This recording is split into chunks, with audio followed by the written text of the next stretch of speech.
بسم اللہ الرحمن الرحیم۔ السلام علیکم۔ یہ national audio library for the blind کی آواز ہے۔ آپ سن رہے ہیں کتاب دوسرا دروازہ، جس کو تحریر کیا بانو قدسیہ نے۔ اسے آپ کے لیے پڑھا فرحہ علی نے۔ اس کتاب کی تمام کہانیاں حاصل کرنے کے لیے ڈسکرپشن باکس میں دیے گئے پلے لسٹ کے لنک پر کلک کریں۔ شکریہ۔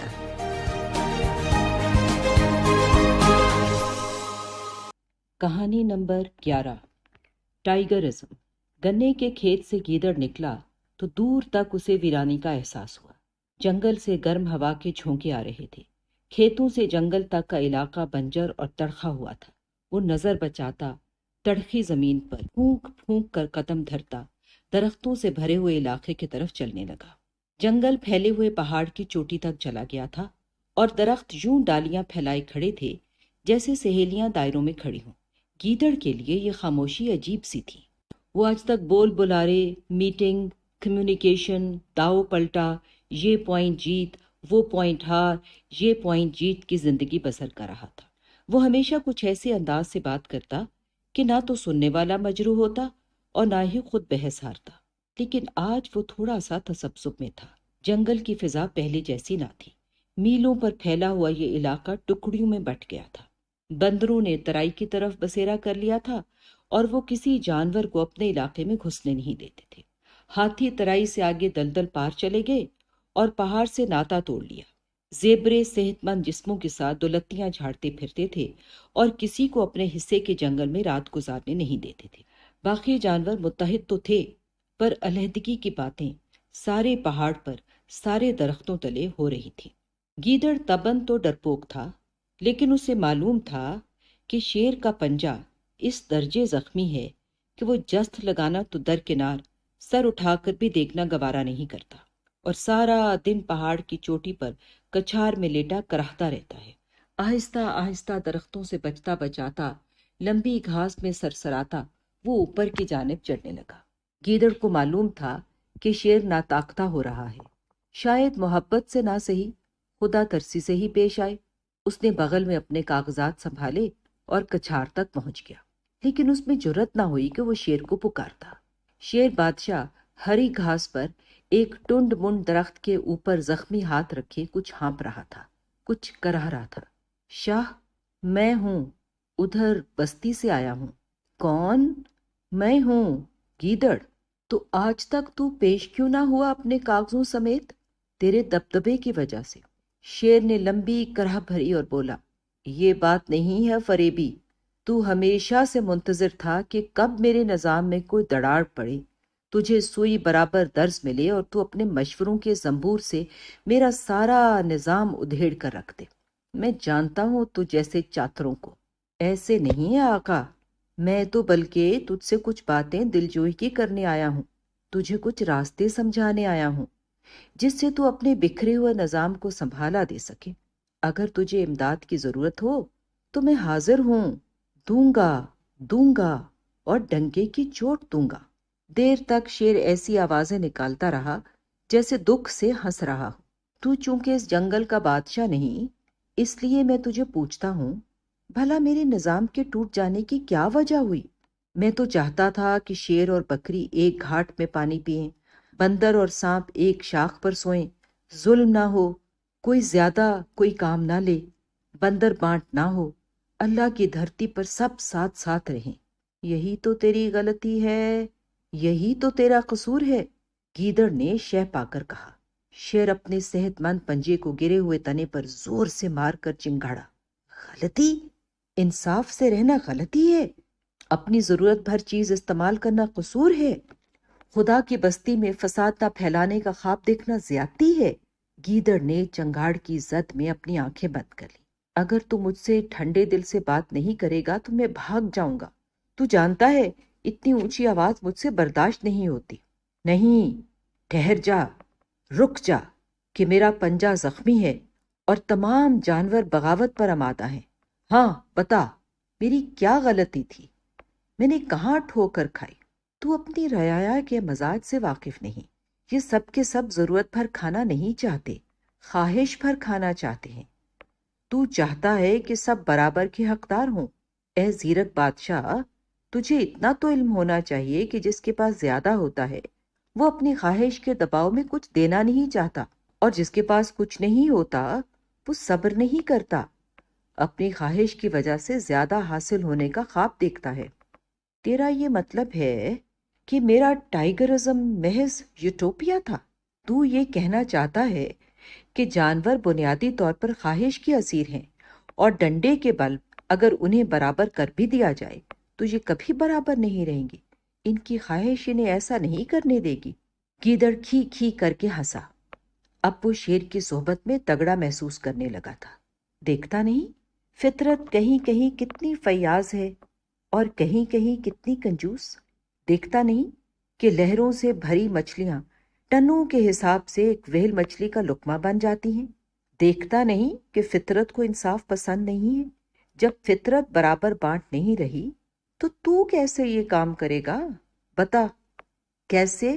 کر سکوں گا تو تندرست ہو جانے دے میرے پنجے کو، پھر میں جنگل کے تمام جانوروں کو یکجا کر لوں گا، ان کو یوں بکھرنے نہ دوں گا۔ شاہ، دیکھتا نہیں اب جانوروں نے اپنے اپنے علاقے مقرر کر لیے ہیں، اور وہ اپنے علاقے میں دوسرے جانوروں کو پر بھی نہیں مارنے دیتے۔ ان کی علاقے مقرر کرنے کی ایسی کی تیسی، میرا پنجہ راضی ہو جانے دے، تو دیکھتا جا، منتظر رہ۔ میں جانتا ہوں تجھ جیسی طاقت کسی میں نہیں، تجھ سے طاقت میں کوئی نہیں نپٹ سکتا۔ بہت عرصے تجھ صرف طاقت کے مان پر چنگاڑتا رہا ہے۔ تجھے معلوم نہیں کہ عام جانور معمولی خواہشوں کی تکمیل کے سہارے زندہ رہتا ہے۔ چھوٹی چھوٹی خواہشیں پوری ہوتی رہیں تو وہ خوش رہتا ہے۔ تو نے سارے جنگل میں کیوں لگا لیے؟ حتیٰ کہ کوا بھی عیاری سے انڈا چرا نہیں سکتا، وہ بھی باری باری قطار میں کیوں لگا کر چراتا ہے؟ یہ کب تک چل سکتا تھا؟ نہیں، تو ٹھیک نہیں سمجھا گیدڑ، یہ تیری بھول ہے۔ جانور اس قدر پسماندہ، بے انصاف اور کمینے نہیں ہو سکتے۔ ہم انسانوں کی طرح نہیں ہیں کہ مل جل کر نہ رہ سکیں۔ گیدڑ کو تو جیسے گدگدی ہوئی، وہ چکر پھیریاں لے کر بے سود گھاس پر لیٹ گیا۔ بتا مچلا کیوں جا رہا ہے؟ ٹائگرزم کے فیل ہونے کی وجہ کیا ہے؟ بتا، میری رعایا کو ٹکڑیوں میں بٹ جانے کا خیال کیوں آیا؟ سیدھی سی بات نہیں سمجھا؟ جانور نے تو پیغمبروں کی نہیں مانی، وہ کسی ایک شیر کی بنائی ہوئی تھیوری پر کیسے چل سکتا ہے؟ شاہ، ایک بات یاد رکھ، جانور کے اندر کا یہی شر ہے، وہ ایک روٹین پر، ایک مسلک پر، ایک راستے پر زیادہ دیر نہیں چل سکتا۔ تبدیلی اس کا بدنی خمیر ہے، یہی تبدیلی ذہنی اور روحانی سطح پر بھی سرایت کر جاتی ہے۔ لیکن میں تو یوٹوپیا بنانا چاہتا تھا، کیا تجھے معلوم نہیں؟ ساری دنیا اس جنگل کو مقدس سمجھتی ہے۔ میں اسے مقدس یوٹوپیا بنا کر رہوں گا، یہاں سب اپنی ضرورت بھر کھائیں گے، لوٹ گھسوٹ نہیں چلے گی۔ گیدڑ کی فتح ہی فتح تھی۔ وہ بستی کی طرف کھیتوں کھیت اجاڑنے والا تھا۔ مسکرا کر بولا، کیا تو یہ نہیں جانتا کہ جانور یوٹوپیا کے خواب ضرور دیکھتا ہے لیکن اس پہ رہ نہیں سکتا، ورنہ یہ جنت ہی میں نہ رہتا۔ وہاں شکار کھیلنے کی کوئی ضرورت نہ تھی، اسے شکار ہونا اور شکار کرنا پسند ہے۔ تو میرے حوصلے پست کرنے کے لیے آیا ہے؟ تجھے میرے دشمنوں نے بھیجا ہے۔ آج تک کسی کو جرت نہ تھی کہ کوئی مجھے مشورہ دے سکے، لیکن پنجہ زخمی ہوتے ہی تو آ نکلا۔ ارے میں جانتا ہوں تو جیسے اور بھی غیر رزیل آئیں گے اور زیر لب میرا مذاق اڑائیں گے۔ گیدڑ نے سر کھجلا کر کہا، ازم مذہب کی طرح ہے بادشاہ، یہ ایک تھیوری پر چلتا ہے، اس کے بہت ڈوز اینڈ ڈونٹس ہوتے ہیں۔ تو بھی میری طرح شناسا ہے کہ حکومت کرنے والے ہمیشہ کم اور رعایا کی تعداد زیادہ ہوتی ہے۔ تو نے یہ احمق پن کیا کہ اپنے جانوروں کو اس زوم میں مبتلا نہیں کیا کہ وہ سب کے سب حکومت کر رہے ہیں، وہ سب کے سب صاحب رائے ہیں۔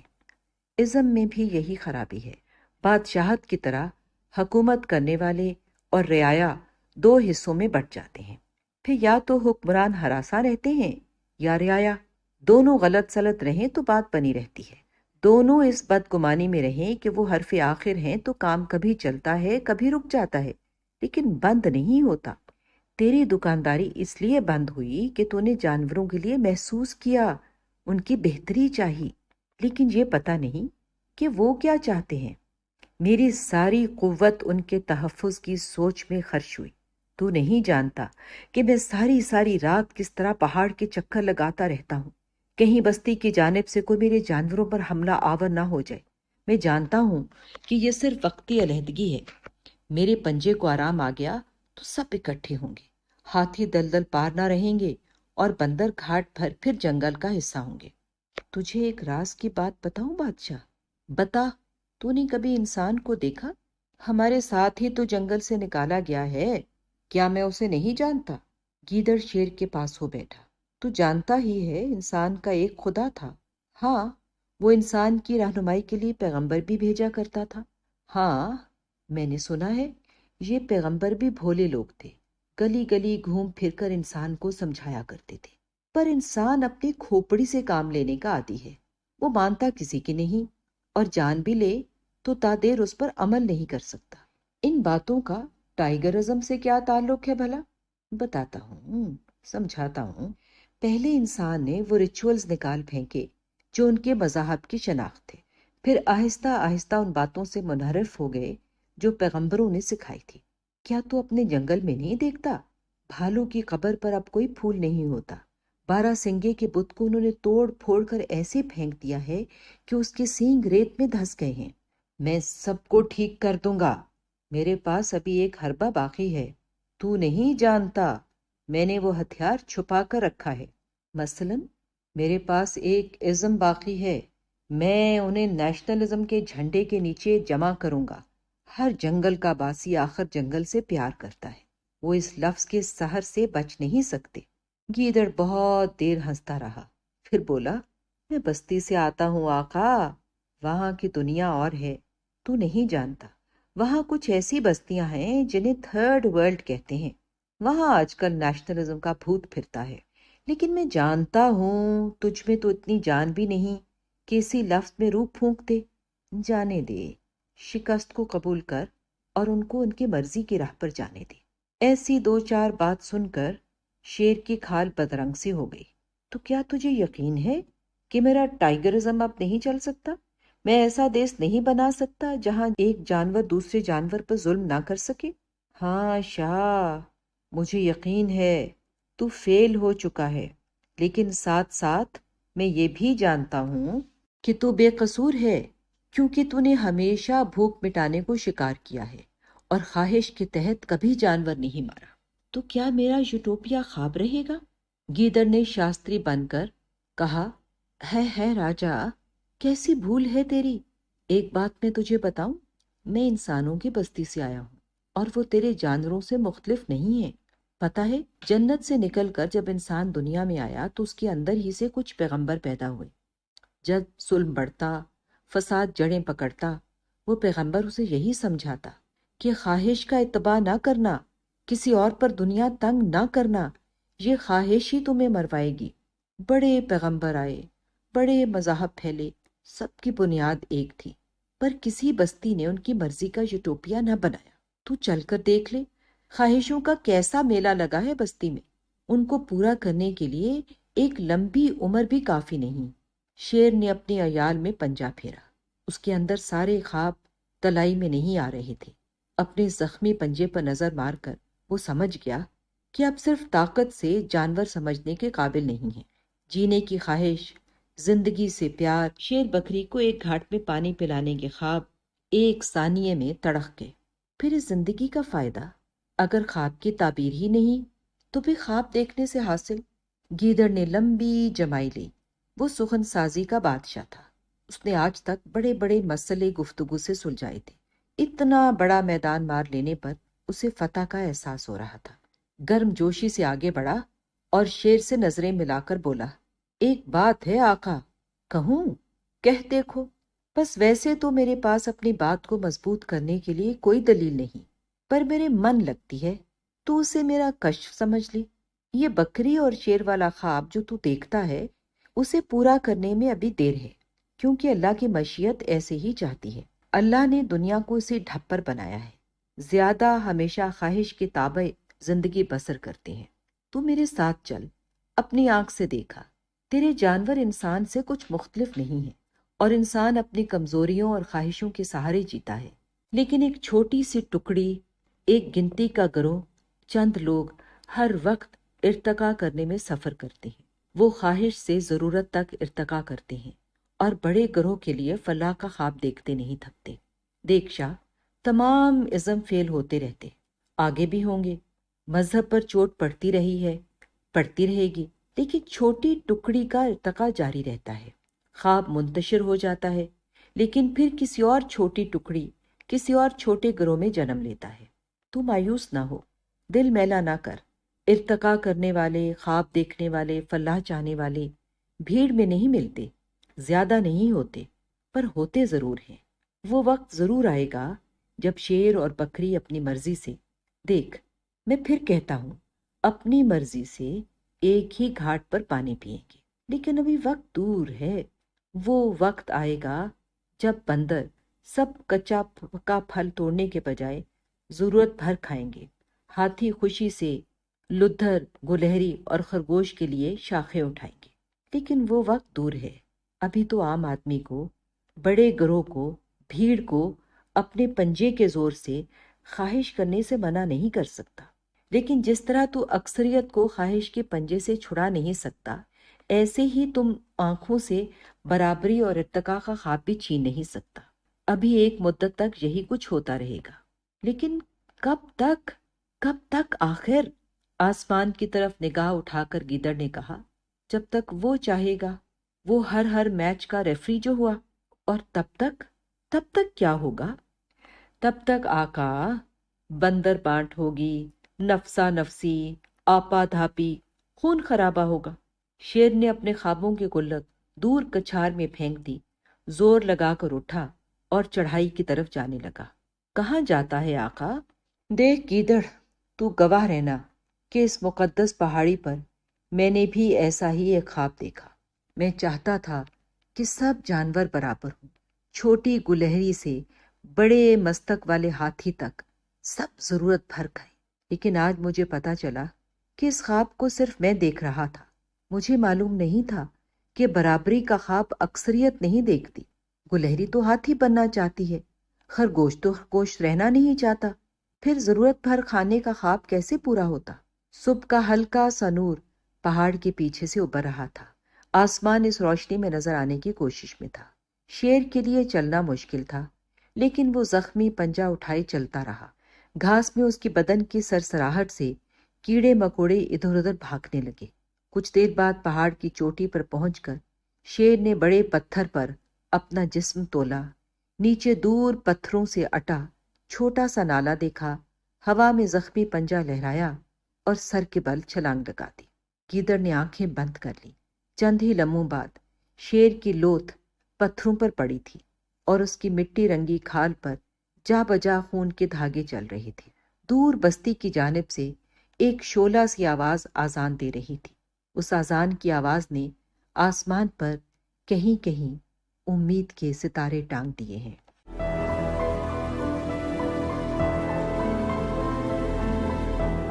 اگر آپ نے ہمارا چینل سبسکرائب نہیں کیا تو ابھی سبسکرائب کریں اور ساتھ ہی بیل آئیکن پر کلک کریں تاکہ ہماری نئی آنے والی بکس کی اپڈیٹس آپ کو ملتی رہیں۔ لائک کریں، شیئر کریں اور کمنٹس کر کے اپنی رائے کا اظہار کریں، اور یہ بھی بتائیں کہ آپ کو ہماری بکس کیسی لگتی ہیں۔ مزید معلومات اور ڈسکشن کے لیے ڈسکرپشن میں دیے گئے لنک پر کلک کر کے ہمارا واٹس ایپ گروپ جوائن کریں۔ شکریہ۔